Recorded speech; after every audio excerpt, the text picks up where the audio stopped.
मेरा नाम रवि है और यह कहानी उस समय की है जब मैं अपनी बड़ी बहन की सास राधा बुआ के घर दिल्ली में कुछ हफ्ते बिताने गया था। मैं उस वक्त 20 साल का था, कॉलेज में पढ़ता था और मेरी जिंदगी हंसी मजाक, दोस्तों और बेफिक्री से भरी थी। मेरे माता पिता को कुछ जरूरी काम से लंदन जाना था और मेरी बहन और जीजा ने मुझे राधा बुआ के घर छोड़ दिया। उनका कहना था कि बुआ के साथ रहना मेरे लिए अच्छा रहेगा और मैं उनके घर की रौनक बढ़ाऊंगा। मैंने भी ज्यादा सोचा नहीं, क्योंकि राधा बुआ की खूबसूरती और शालीनता की चर्चा पूरे परिवार में थी।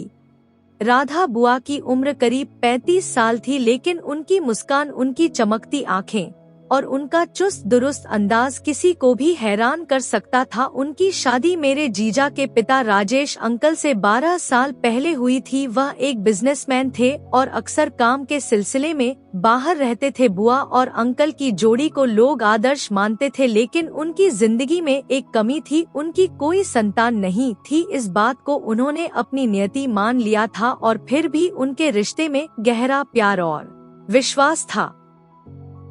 जब मैं दिल्ली में उनके घर पहुंचा तो बुआ ने मुझे गर्मजोशी से गले लगाया। रवि बेटा आजा, अब तू यहीं रहेगा, घर में रौनक हो जाएगी, उन्होंने अपनी मधुर आवाज में कहा। उनका घर दिल्ली के पॉश इलाके ग्रीन पार्क में था। घर के अंदर हर चीज सजी संवरी थी, सफेद दीवारों पर रंग बिरंगी पेंटिंग्स, लकड़ी का फर्नीचर और लिविंग रूम में एक बड़ा सा गुलदस्ता जो हमेशा ताज़ा फूलों से सजा रहता था। बुआ की दिनचर्या बहुत व्यवस्थित थी। वह सुबह जल्दी उठकर योग करती थी, फिर नाश्ता बनाती थी और घर को चमकाती थी। मुझे उनकी इलायची वाली चाय बहुत पसंद थी जो वह हर सुबह बड़े प्यार से बनाती थी। मैंने मजाक में कहा, बुआ आपकी चाय तो मम्मी की चाय को भी मात देती है। वो हंस पड़ी और बोली, चल चापलूसी छोड़ और बता कॉलेज में क्या चल रहा है। पहले कुछ दिन तो सब कुछ सामान्य था। मैं दिन में अपने दोस्तों के साथ समय बिताता जो दिल्ली में ही रहते थे। हम पास के पार्क में बैठकर गप्पे मारते, मूवीज की बात करते और कभी कभी थोड़ा ज्यादा बेपरवाह हो जाते। एक दोपहर मैं अपने दोस्तों के साथ पार्क में बैठा था और हमारी बातें थोड़ी आपत्तिजनक दिशा में चली गईं। कुछ ऐसे शब्द और मजाक निकले जो शायद ठीक नहीं थे। मुझे नहीं पता था कि बुआ पास ही थी और मेरी बातें सुन रही थी। अचानक उनकी आवाज आई, रवि ये क्या बातें कर रहा है। मैं चौंक गया और तेज म्यूजिक की वजह से उनकी बात पूरी तरह सुन नहीं पाया। बाद में जब मैं घर लौटा तो बुआ ने मुझे बुलाया और गंभीर लहजे में कहा, रवि बेटा तुम्हारी उम्र में ऐसी बातें करना ठीक नहीं। ये सुनकर मुझे अच्छा नहीं लगा। मैं थोड़ा शर्मिंदा हुआ और बोला, बुआ सॉरी, दोस्तों के साथ मजाक में निकल गया, आगे से ध्यान रखूंगा। उन्होंने हल्की मुस्कान के साथ मेरे सिर पर हाथ फेरा और कहा, ठीक है, लेकिन ये गलत आदतें छोड़ दे। उस शाम हम दोनों ने साथ में चाय पी। मैंने उनसे पूछा, बुआ आपको अकेले बोरियत नहीं होती? अंकल तो हमेशा बाहर रहते हैं। उन्होंने गहरी सांस ली और कहा, नहीं रवि, मैं अकेले ठीक हूँ। अंकल के बिना बाहर जाना मुझे अच्छा नहीं लगता। उनकी बातों में एक उदासी थी जो मैंने पहले नहीं देखी थी। मैंने सोचा कि शायद वह अकेलापन महसूस करती हैं, लेकिन इसे जाहिर नहीं होने देती।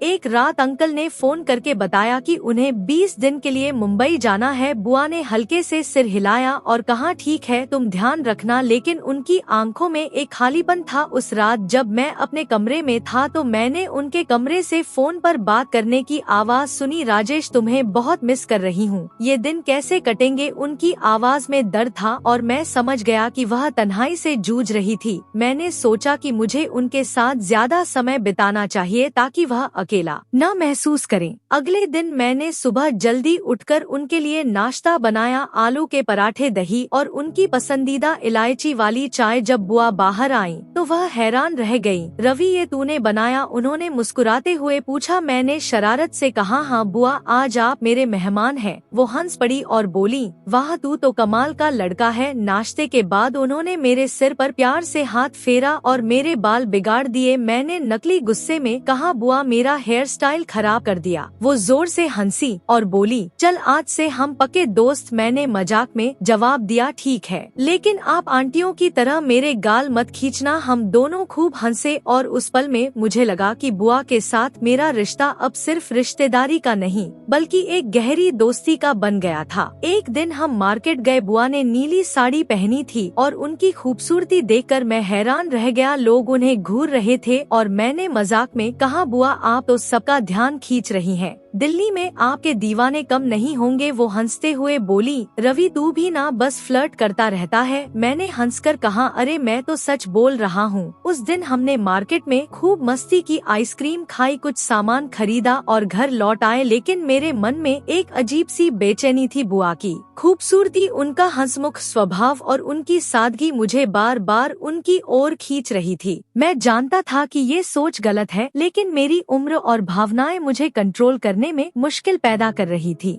एक सुबह मैं बुआ को चाय देने उनके कमरे में गया। वह नहाकर बाहर आई थी और उस पल में मेरी नजरें एक सेकंड के लिए ठिठक गईं। मैंने तुरंत अपनी नजरें हटा ली, लेकिन मेरा दिल जोर जोर से धड़क रहा था। बुआ ने मेरी हालत देखी और धीरे से पूछा, रवि क्या हुआ, तू ठीक है? मैंने सिर झुकाकर कहा, हाँ बुआ मैं ठीक हूँ, लेकिन मुझे लगता है कि मैं कुछ गलत सोच रहा हूँ। मेरी आवाज में हिचकिचाहट थी। बुआ ने गहरी सांस ली और मेरे पास बैठ गयी। उन्होंने मेरे कंधे पर हाथ रखा और कहा, रवि ये उम्र ऐसी ही होती है, भावनाएं उमड़ती हैं, लेकिन हमें अपनी सीमाओं का ध्यान रखना होता है। तू मेरा बेटा जैसा है और मैं तुझे कभी गलत रास्ते पर नहीं जाने दूंगी। उनकी बातों ने मुझे शांत किया, लेकिन मैं देख सकता था कि वह भी थोड़ी परेशान थी। शायद वह भी अपने अकेलेपन और मेरे साथ बढ़ती नजदीकी को लेकर उलझन में थी। उस दिन के बाद मैंने बुआ का और ज्यादा ख्याल रखना शुरू किया। मैं उनके साथ ज्यादा समय बिताने लगा, उन्हें हंसाने की कोशिश करता और उनके लिए छोटे छोटे काम करता। एक दिन मैंने अंकल को फोन किया और कहा, अंकल जल्दी वापस आ जाइए, बुआ आपको बहुत मिस कर रही है। अंकल ने हंसकर कहा, हाँ रवि मैं अगले हफ्ते आ रहा हूँ, तू बुआ का ध्यान रख। मैंने मन ही मन सोचा कि मैंने सही किया, क्योंकि बुआ को अकेले छोड़ना ठीक नहीं था। कुछ दिन बाद मेरे माता पिता लंदन से लौट आए और मैं अपने घर वापस चला गया, लेकिन बुआ के साथ बिताए वो दिन मेरे लिए एक सबक थे। मैंने सीखा कि रिश्तों में प्यार और आकर्षण के बीच एक पतली सी रेखा होती है जिसे पार नहीं करना चाहिए। बुआ ने मुझे सिखाया कि सच्चा प्यार सम्मान, समझदारी और आत्मनियंत्रण में होता है। जब मैंने आखिरी बार बुआ से बात की तो उनकी आंखों में एक नई शांति थी। उन्होंने कहा, रवि हर रिश्ता एक सफर है, हमें अपनी गलतियों से सीखना होता है और अपने दिल को सही रास्ते पर रखना होता है। उनकी बात मेरे दिल को छू